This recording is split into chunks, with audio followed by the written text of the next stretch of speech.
تخيل إن حوالينا في الفضاء ملايين الكويكبات، ولو واحد بس منهم خرج عن مساره كفيل يعمل كارثة أكبر من أي سلاح على الأرض.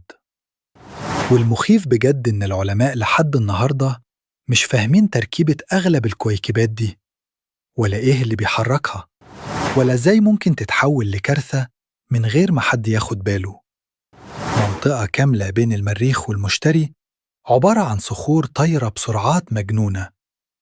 علشان كده في مهمة هتطلع سنة 2028، مركبة اسمها MBR Explorer، هتسافر 5 مليارات كيلومتر وتزور 7 كويكبات عشان تسجل كل حاجة عن الصخور دي، تركيبها، حركتها، المعادن اللي فيها، وإيه اللي ممكن يحصل لو واحد منهم قرر يغير مساره.